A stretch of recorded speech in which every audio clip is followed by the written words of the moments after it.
Hi, everyone. This is Rico Figliolini, host of Peachtree Corners Life. Appreciate you coming out, joining us on this show, on this episode. My special guest today is John Chan. He's running for Georgia House Rep District 97. Hey, John. Thanks for joining us. Hey, great to see you. Thank you for inviting me. Yes, no, appreciate you coming out. It's the election time, so we're getting quite a few candidates on the podcast. So it's good to be able to get a good cross section of candidates to interview. But before we get into that, I just want to say thank you to my sponsor, EV Remodeling Inc., and Eli, the owner. Great people, great company. He lives right here in Peachtree Corners, does a great job with the work he does, has a great website. You're looking to maybe design and build or remodel, you should go to his website, evremodelinginc.com, and check out his house account if you haven't done that. Most people will use that, HOUZZ, and find out the portfolios of work he's done. So check him out and let him know you found it on the podcast. So now let's get to John. John, this is the first time you haven't held political office, if I understand correctly, right? No, not only haven't I held political office, I've never run for political office. I've never really thought about it before. Okay. So start us off. Tell us a little bit about John Chan. Tell us who you are, where you come from. I know a little bit of your story, but give us a little background about where you're coming from. Sure. So my parents fled China when the communists took over in 1949. They went to Hong Kong and eventually found their way over here to the United States. And I grew up in Columbus, Ohio, and English was a second language for me. So I had to go to summer school to straighten out my speech. And I grew up pretty poor. They came over here not having too much. So I got scholarships and loans and worked and got through school. I went to UCLA. And today, my brother and I own a construction company that does historic restoration work. And we do work all over the country and even some abroad. So we've worked on, I want to say 7 presidents' homes and numerous really, really fantastic old buildings. We're right now working on the Maryland State Capitol, which is our 3rd state capitol building, and embassies and you name it. Wow. I've only met, I think, one person that has done any work on that type of stuff, and that it is like that got to be the most intensive work doing that renovation, restoration, actually, of historical places like that. Yeah, it's a lot of fun. How'd you get into that? I mean, yeah, that's not unusual, actually. Yeah, it was a summer job. I would come back from LA and work at a small little fledgling roofing company in Columbus, Ohio. It's a slate roofing company, and we just kind of, broadened from there. So into copper roofing, into historic masonry work, and yeah, we do a lot of different things now all over the country, and even some abroad. We worked on the House of Parliament in Trinidad. Oh, wow. All right, cool. Yeah. Great background. I noticed that some of you were part of the National Roofing Association or something like that. I was wondering about that, roofing organizations, nonprofits. Yeah, so I've been a member and served as different board members or, different positions in different associations. Right now, as you can see, I'm in a hotel room because I'm in Saratoga Springs, New York. It's the National Slate Association's annual conference, and I'm speaking here. Oh, wow. Okay. So you're active in the industry as well. So it's not just doing the business, it's actually educating in the business a little bit. Yes, I do. Gosh, I've done seminars all over the country about slate roofing, copper roofing, and things like that.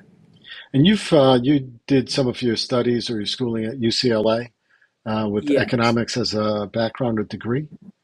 That's correct. Yeah, I went to UCLA and graduated from there with a BA in economics. And yeah, that's kind of like my formal background. Yeah. Interesting before when you mentioned that English is your second language, because I sort of am the same way. I was born here in the States. My parents came from Italy, and I had the same issues. Yeah, some of the same issues. But the principal called my mother in and said, "Listen, got to speak English to him only in at home because he's speaking to us in Brooklynese and Italian, and we can't figure out what he's saying. So yeah, I Oh, had that's a so it yeah. was a little What part difficult. of Italy were you from? Well, my parents came from a small village from between Rome and Naples, Okay. a farming community. Actually, he was a mason, did some masonry work and stuff like that, but ended up not in that business. That was a tough union to break into in the United States, Yeah, actually. yeah, I'm sure. Yeah. So okay, so you haven't run for office. This is the first office you're running for. Um, Mm. let's also give people a little bit of an understanding where that is. I'm going to bring in this map. So prior to the redistricting that went on, the District 97 actually incorporated Sugar Hill, Suwannee, parts of Johns Creek, I guess, Duluth. That's the left side of that map. And the right side is actually the map that exists as of the new redistricting, which takes in parts of Peachtree Corners, Norcross, Burke Lake, and a bit of just a tiny bit of Johns Creek, mostly Duluth. Is that is that fair? Uh, I guess. Yeah, yeah, exactly. So yeah, that Johns Creek on that map is it's a little bit off where the name is, so it doesn't. It's just probably like 10 or 12 houses in Johns Creek. Yeah, that's what I thought. That's what we talked about before. So that's to give people a little understanding about where that district is. Let's bring you back in. Um, and you're running as a Republican. You had no um, contested primary, I think, right? Correct. Yeah. Cool. So, and you're a bit of a conservative. Do you think that comes from your upbringing? I tend to see that sometimes, depending where people come from when they're first generation American. They tend to be a little bit Sure. more Yeah, I conservative. would say that comes from my upbringing to a certain degree because I heard a lot about communism and the horrors of it growing Right, up, right. and in growing up, how I did, kind of disadvantaged, poor, not speaking English, needing to work all the time. Basically, I got a paper route when I was 8 years old because Wow. the clothes that we would get were, they were kind of strange. We'd get them shipped over from Hong Kong and they were Yeah. irregulars. And so I got paper route and bought my own clothes. And Okay. what I really realized through it is that the work ethic and the American dream is so alive, but it has to be used, and that's kind of what's shaped a lot of my thinking of how I've been able to succeed in life, being quote unquote disadvantaged. Hmm. Yeah. I guess that background does help sort of shape your outlook, your point of view in the world, right? Um, Absolutely. so even being going to UCLA, which is if I probably a liberal school, if you will, Yes. to a Very. degree. How so? Coming from there, I mean, did you find challenges? Did your beliefs evolve a little bit? So because were you conservative? Most young people tend to be somewhat liberal, it seems, right? Um, Um, so growing up, I wouldn't say I was conservative or liberal. I was kind of like, I felt like I needed to just learn things because, mm, going to school, like I said early on in childhood, I didn't know what Little League was. I didn't know really anything about the Bible or Catholicism, which is what many of my friends were. Um, mm, I didn't know a lot about the American way of life. So I was more in the gear of, well, let's just learn everything. You know, I don't want to make too many harsh decisions without understanding things. So that's why I actually took a very broad spectrum of classes educationally. And, everything from, biology to linguistics to Japanese tea setting ceremony. I took all these really? really unusual courses, Okay. appreciation of jazz, because I wanted to learn as much as I could about virtually everything so I could make an informed decision of how things worked. Hmm. Okay. Fair enough, and that makes sense. Having a broad palette of experiences makes a lot of sense when you're trying to shape policy, even, right? Um, Absolutely. so let's get into some of the issues, some of the, and to some degree, I'm going off your website, right? Some of the bullet Okay. points, because these Yeah. are your beliefs. These obviously front Mhm. and center on your website.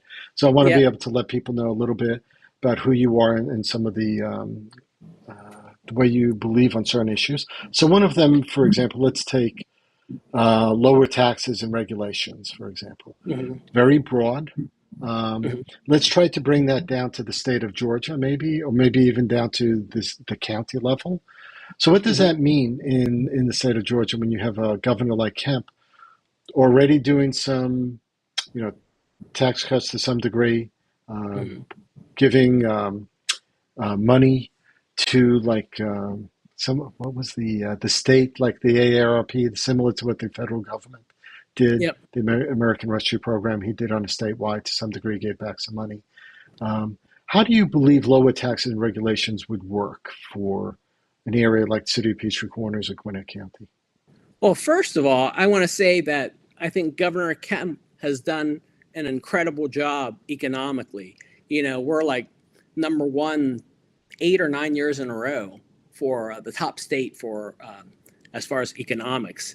So I think he's done a great job at that. But on the more local level, there's still a lot of waste. And what I mean by that is if you look at, say, the study that Gwinnett County did, they paid about $300,000 for a study on the mall. And Mm. that was basically poured down the drain. Why? Because there's several different owners of the Gwinnett Mall. Your anchors are owners. So you've got to really go in and talk to the owners and get some kind of an idea or agreement of all the different directions that it could go before you do some kind of a study. So when you pay for a study that costs $300,000 Yeah. and you don't consult the owners, well, it's going to get shot down immediately. So you've got things like that where I feel that government spends money without thinking. They don't operate it like a business. We grew our business from virtually nothing to 120 employees. And to do that, you've got to be fiscally responsible. And I feel like government really needs to be fiscally responsible, especially on the federal level. But, this is more on a local level. But yeah, Governor Kemp overall has done great on that front. Okay. Um, yeah, government is it's a hard thing, right? If you operate it as a business, um, it's good in some respects. In some respects, though, then some other things happen, right? So, like for example, um, one of the um, one of the aspects of helping out citizens, giving like medical coverage, expanded healthcare, let's say. Mm-hmm. That's another big issue that people talk about. That's a big issue here in Georgia because we don't have an Yes. expanded healthcare, right? Right. And part of that is I had this discussion with a couple of other candidates, right? Federal Mm-hmm. government's going to pay 90% of that, but only for a couple of years. Then the state has to take over that budget after that. Hopefully they Mm-hmm. have the money then at that point. But how do you feel about that, about expanded healthcare? Um, I like the idea of expanded healthcare to a degree. mhm. So I think that citizens should receive that, but I don't feel like any illegal aliens should be paid this money through taxpayer dollars. So again, I think that healthcare is very important, and we need to be able to fund some of that, especially because we've got a surplus. So I think some of that surplus money needs to be put in to help the citizens of Georgia, but Okay. yeah, not people that are here illegally. So you're okay with expanded healthcare then? Yes. In this, okay, because some Republicans aren't for for some of that same reasons I Right. explained before. Well, But you just don't want. Go ahead. yeah. I'm sorry. I was just going to say I am conservative and I am running as a Republican, but in many respects, I'm a little bit more down the middle in that the whole reason why I'm running is that I feel that a lot of fingers get pointed from the right to the left and the left to the right. and nothing really gets done. And what I mean by that is that look at society today. You know, we've got men and women's sports, we've got inflation spiraling out of control, Hmm. the crime is creeping up here, and you get a lot of finger pointing. And that's kind of where I feel like my background is really beneficial. I've been able to work with a lot of people from all different parts of all different walks of life, I should say, and basically get them to look at a goal and get Hmm. that goal attained. And Okay. I feel like a lot of politicians are more interested in pointing the finger than getting the job done. And that's where I was saying I think the business background is really helpful because it's been done and achieved in the physical, real world. So, yeah, it's like I may not agree with all the Republican ideas, but I am pretty much conservative, yes. So less of an ideologue, right wing, more of a practical, middle of the road, though. Sounds like to me. Yeah, you could say that. I'm more of a practical type of person. It's like, what's going to work? Okay. All right. Um, Thinking about that and talking about control and such, one of the issues is education and bringing control of education back to the state level is Mhm. what you're pointing out. Whereas I would imagine a Republican would want it to keep as local as possible, like down to county level even. And obviously, Gwinnett County is one of the largest school systems, if not the largest in the state. So how would that affect then if there was a department, um, if the state had control of education like that? Yeah, I think we want to bring a lot of things back from the federal level. I prefer things to be more controlled locally. And as far as education, I'm 100% behind school choice.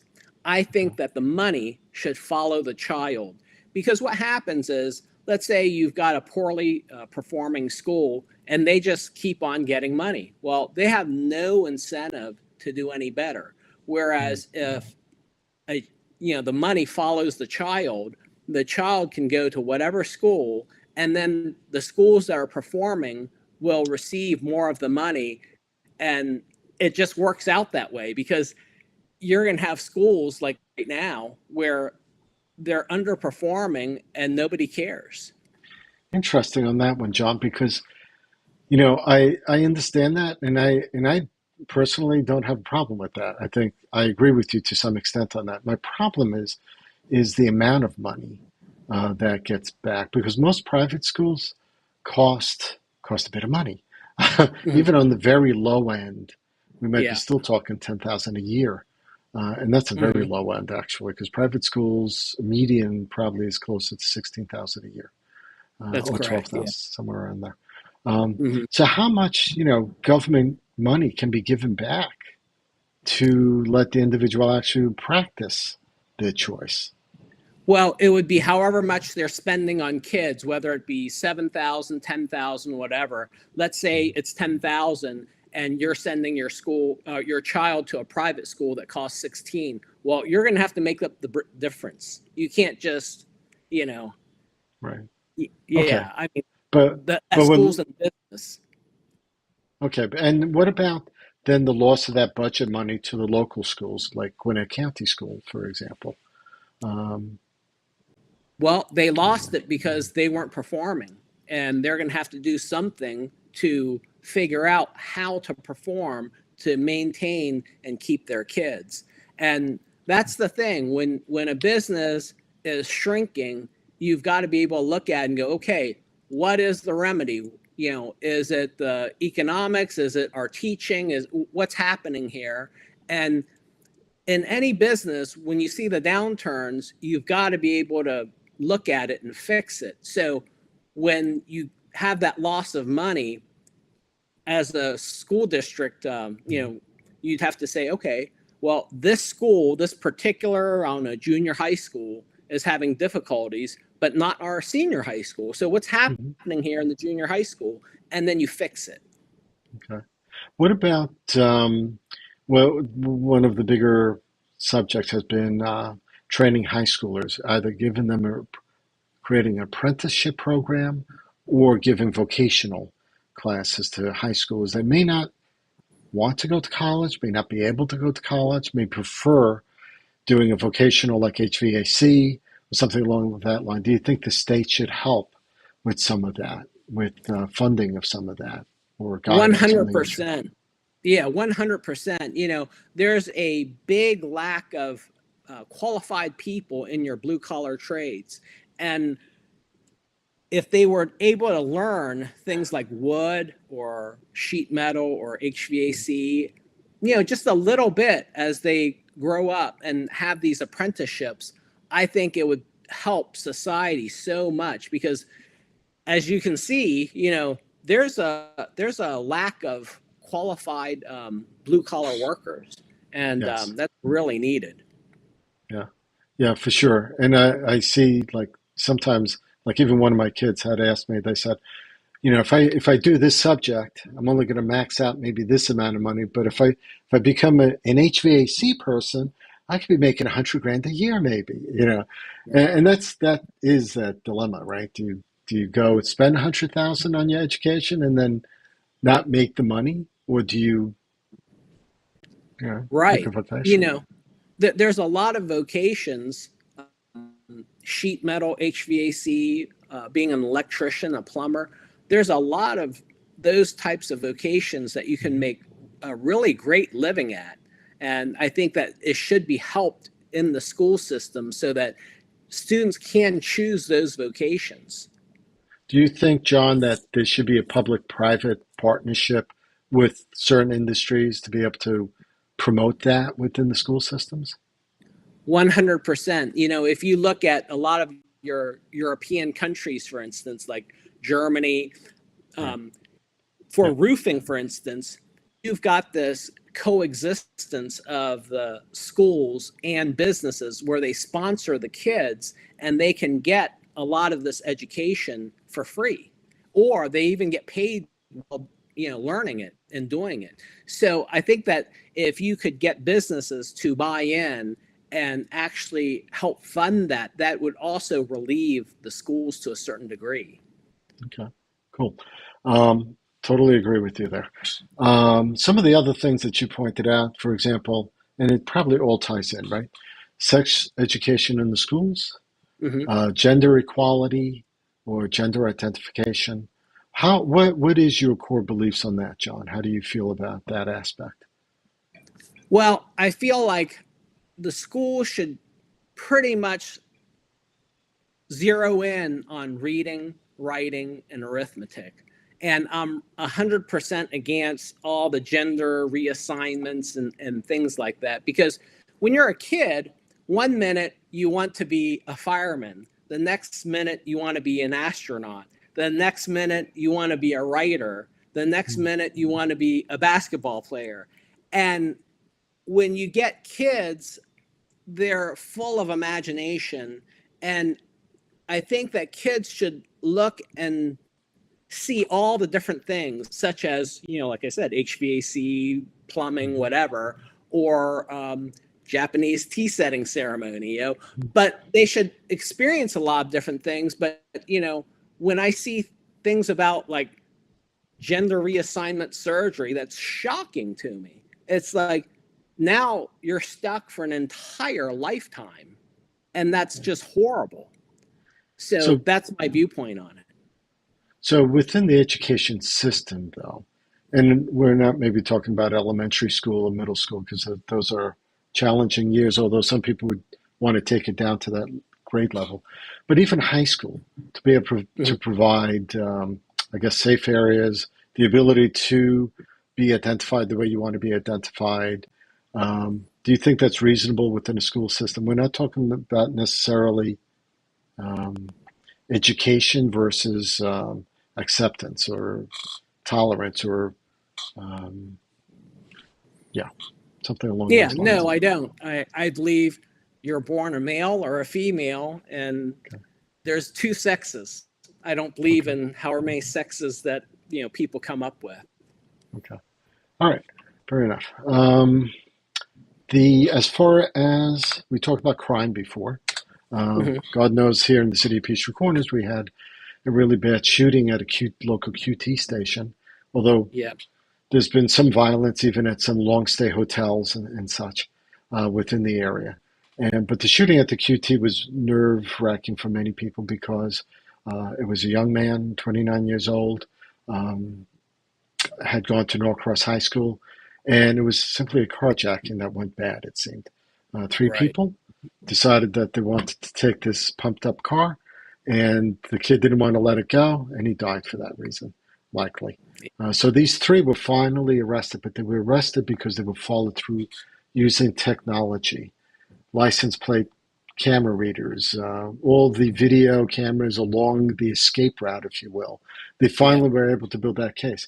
Do you think that the state should be able to help some of these cities get online to have like these crime centers in the cloud? Where do you think the state should be in creating a high tech environment for more effective crime prosecution and be able to make public areas safety for our citizens safe? I think they should to a certain degree. I'm against, you know, government, big government watching you all the time. But, this is where it was very helpful. I think in curbing crime, you've got a much better opportunity to do that by having fully funded police, police being very visible. You know, if police are very visible and you more than likely not have that crime, whereas this you're catching them after the fact. If police are always around and they're interacting with the citizens, they're at the festivals and people feel comfortable with the police, the criminals are less comfortable and there's going to be less crime. But if you just have the cameras and everything, well, now you're kind of catching everybody after the fact. So that's kind of how I feel about that. Well, some of it, like for example, Fusus is a company here in the city of Peachtree Corners. Actually, they're based here, but they're a national company.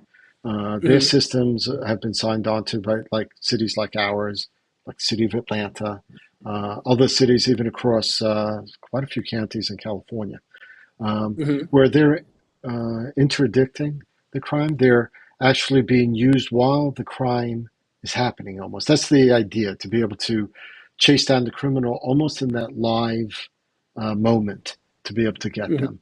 It's almost it's impossible unless you do like Minority Report, right? Like that movie, Right. where you're gonna Exactly. like get them before they do the crime. That unfortunately that Right. The doesn't precog. Yes, unfortunately, that doesn't happen. So you either get them while it's happening or you get them post happening. But you don't want to get them like 3 weeks later if you could get them a day or two later, because the same criminal is going to do more crime during that time, right? Exactly. Yeah. Hmm. So, um, and the fact that, for example, I don't know what the exact numbers are, but most police departments have budget for more cops, for more police on the beat, but they cannot fill the position with qualified people. It's like everything else. There's just not enough people wanting to be police officers. What do you do Hmm. there? Well, I think you have to make it more enticing in many different ways. One is respect. I mean, we have to be able to say we respect and we back our police officers.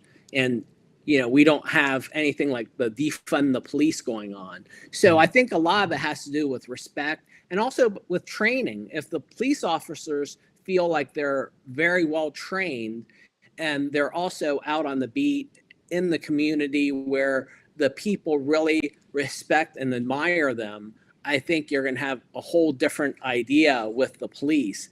It's hard to fill right now because it's a little bit controversial. There's the Yeah. whole defund the police, there's, all the eyes on the police. So I think that you have to make it more appealing for people. That's one way. Pay is another way, but there's a lot of different ways to make something more appealing. Okay. When we come to big tech, I Hmm. know that part of your fight is against censorship. Hmm. Um, I don't know how that would apply to. I don't know how are you working What do you mean by the censorship part of big tech? Do you mean like how the way Google and Facebook presents news or works with political Well, viewpoints?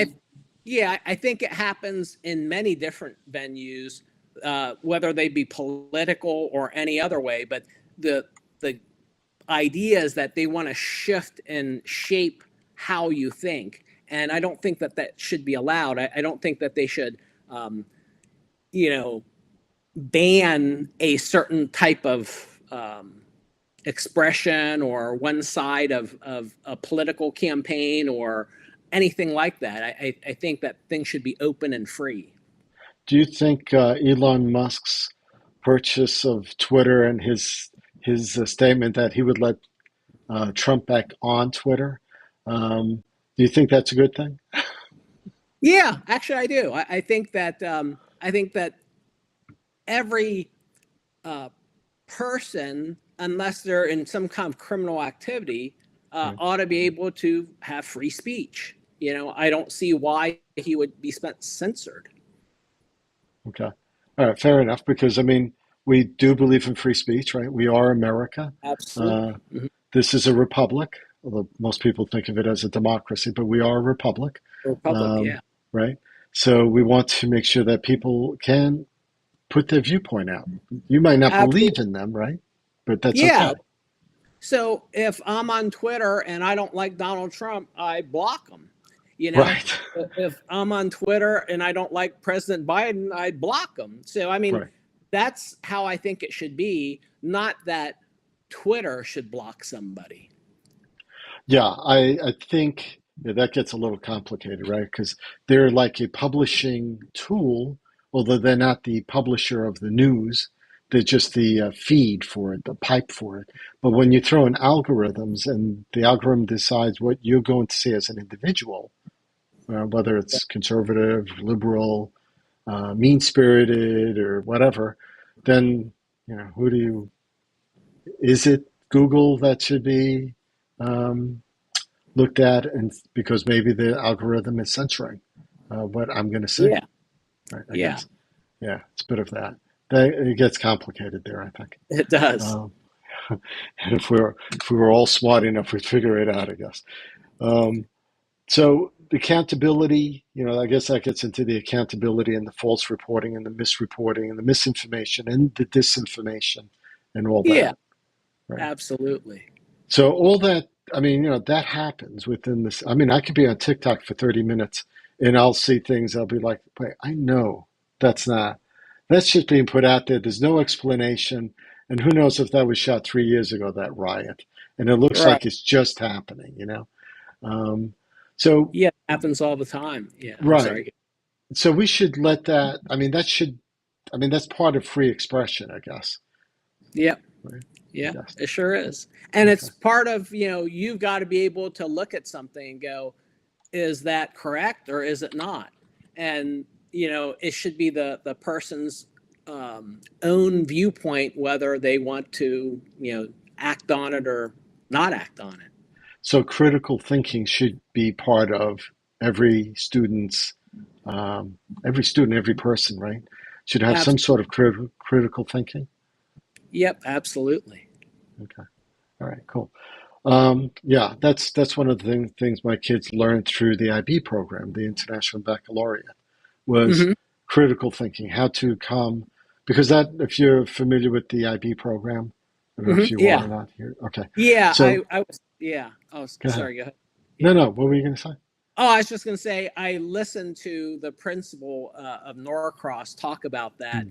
because I was over at 45 South speaking, as was he. So, yeah. Oh, okay. Okay. So you got to know a little bit about that. Yeah, a little bit. Yeah, Yeah. it was very enlightening. Yeah, it's a worldview, actually. It's Hmm. looking at education and topics with the worldview to some degree, a more global look at these issues and these topics. Math and world history can have some things that tie them together, right? They shouldn't be just separated out as siloed subjects. Exactly.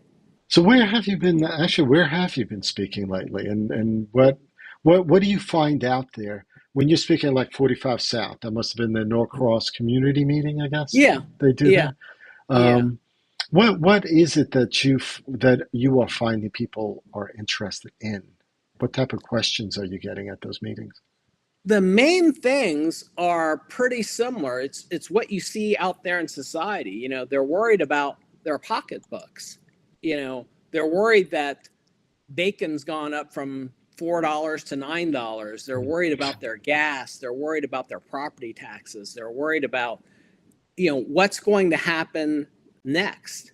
And Yeah, so that's one thing. Crime has been another. A lot of people are asking about, you talked about the murder at the QT. Well, that's really close to home for a lot of us. I've gotten gas there many times.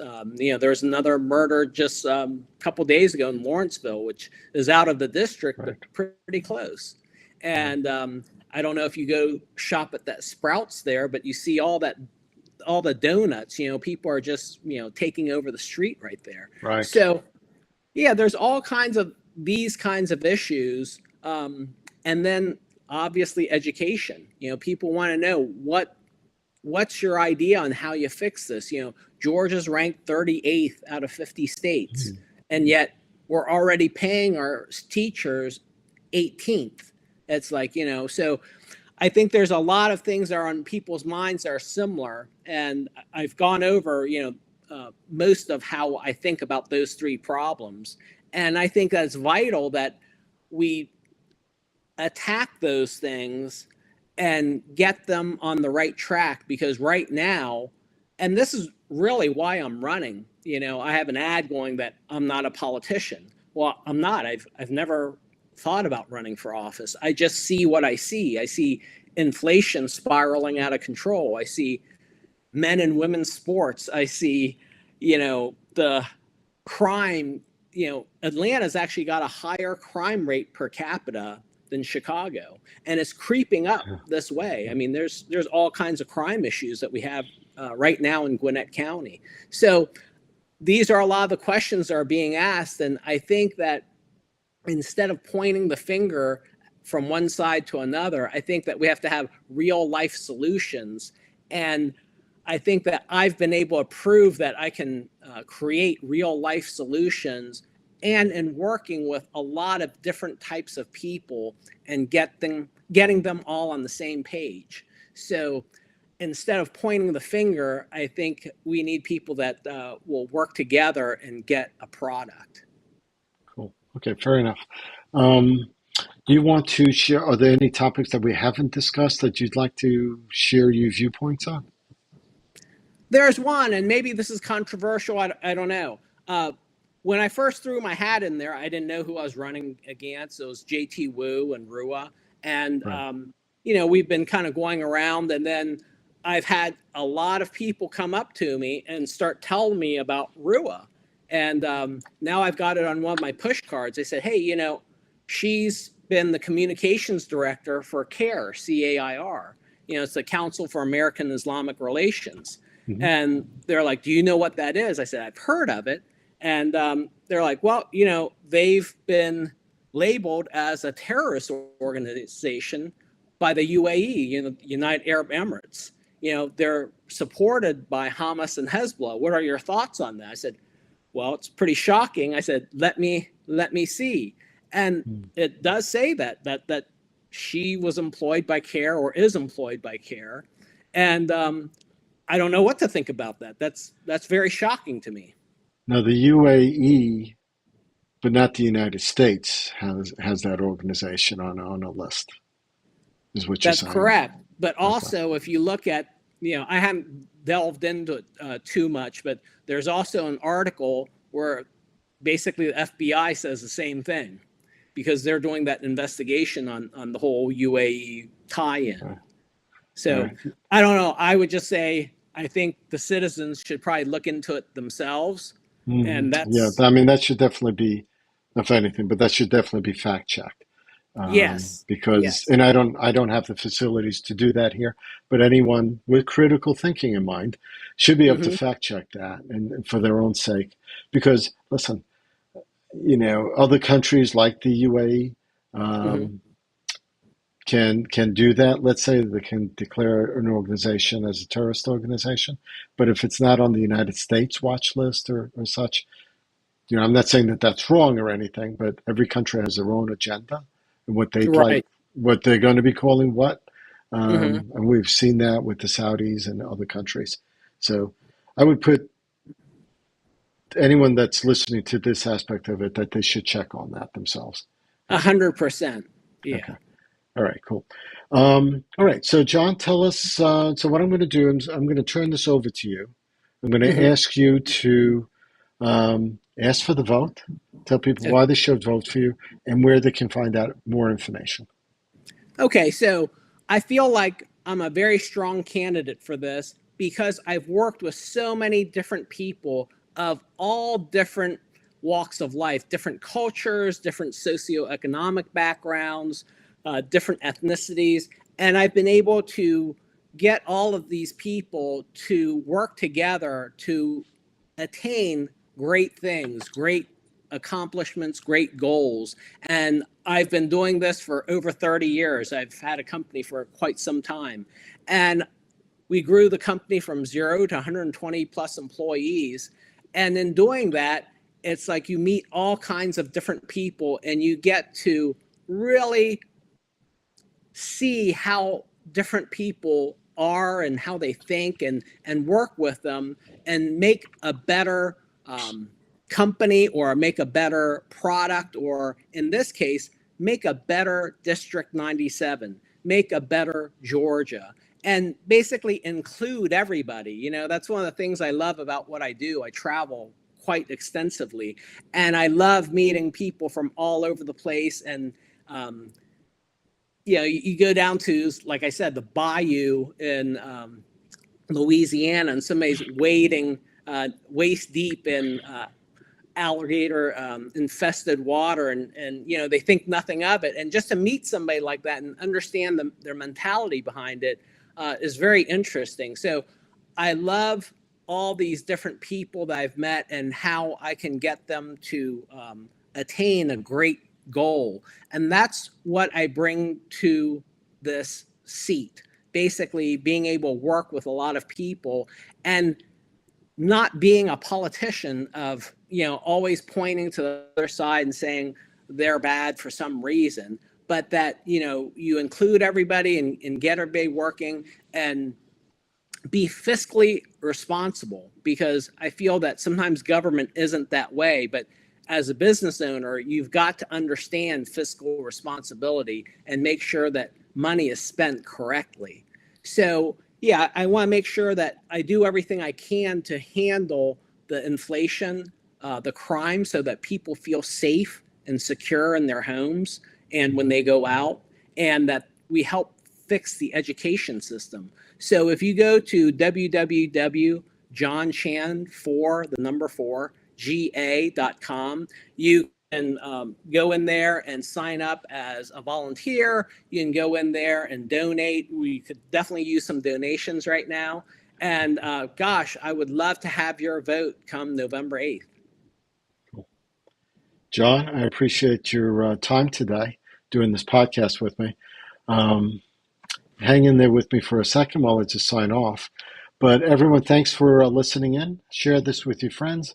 If you're listening to this as an audio podcast on Spotify or Apple, please leave a review. That's how more people can find out about our podcast. If you're looking at this on Facebook or YouTube, feel free to share it among your friends. To find out a little bit more about us, Peachtree Corners Life, about Peachtree Corners Magazine, this is the latest issue. Just came out, hitting the post office this week. By the time you watch this, you should have it in hand. If not, let me know. You can find out more about our podcast at livingandpeachtreecorners.com as well. Also, thank you again to Eli and Evie Remodeling Inc. for being our sponsor of these podcasts and for being an advertiser and supporter of our journalism here in Peachtree Corners. John, thank you again. Appreciate you coming out. Thanks so much. It was great being here.